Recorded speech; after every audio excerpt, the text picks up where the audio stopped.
নমস্কার বন্ধুরা বন্ধুরা আপনারা দেখছেন music electronics tips. Music electronics টিপসে আপনাকে স্বাগতম। বন্ধুরা, আমি আজকে আপনাদেরও একটা খুব সুন্দর জিনিস দেখাচ্ছি, মনোযোগ সহকারে দেখবেন।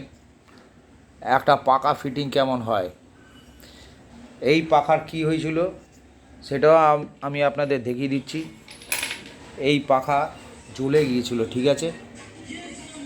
এ খুব ভালো কোম্পানির পাখা, সোনিতে ইউজ হয়। দেখুন এইখান থেকে জ্বলে গিয়ে পুরো মোটর আউট হয়ে গেছে। কোম্পানির এই সেটটা কিনতে পাওয়া যাবে ঠিকই, রিপেয়ারিং হয় না।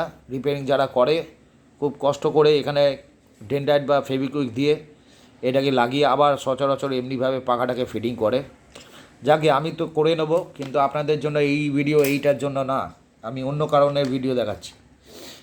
আপনার যে মোটর আছে 12 ভোল্ট 9 ভোল্ট যা কিছু হোক, এই মোটর দিয়ে যখন আপনার এই পাখাটা চলবে, এই পাখাটা যখন কানেকশান হচ্ছে, প্রথম কথা তো আমি এই যে ইয়েটা আছে মোটরের, যখন রোটার পাস করছে, রোটার ঘুরছে, এই পিন এতটা লেগ যে ছোটো আছে, এতটা বড়ও করা যায়, চেঞ্জও করা যায়। যাকে আমি আপনাকে একটা জিনিস দেখিয়ে দিচ্ছি। এই যখন এখানে গিয়ে পাখাটা এমনি লুজ হচ্ছে, ঠিক আছে, এই লুজ হচ্ছে, এটা তো চলবে না। তো আপনাকে একটা জিনিস দেখিয়ে দিচ্ছি।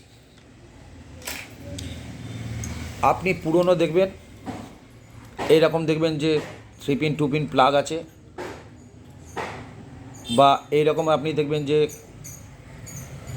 2 পিন থেকে আপনি মেল ফিমেলের দেখবেন পাবেন, যেটা দিয়ে আমরা কানেকশান নিই। আপনি খুলে নেবেন, ঠিক আছে, যার মধ্যে এইরকম স্ক্রু থাকে।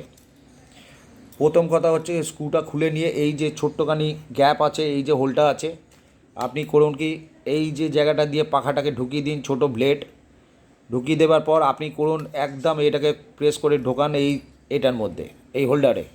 এবার যখনই এই হোল্ডারের মধ্যে ঢুকিয়ে যাচ্ছে এই যে ছোট হোলটা আছে, তখন এই স্ক্রুটাকে আপনি করবেন কি, স্ক্রুটাকে টাইট দিন, চেপে টাইট দিন, যাতে এমনভাবে টাইট দেবেন যাতে এটা খুলে না বেরায়।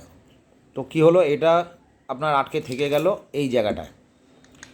দেখুন স্লিপিং আছে, কোনো অসুবিধা নেই। তো আটকে থেকে গেল, তখন আপনার কি হলো, আপনি যে ব্লেড লাগাবেন, যেহেতু আমার কাছে ব্লেডটা নেই, আমি আপনাকে দেখাচ্ছি। ব্লেড পুরোটা চলে যাবার পর বাদবাকি এই অংশে এটা টাইট হয়ে ফিটিং হয়ে গেল।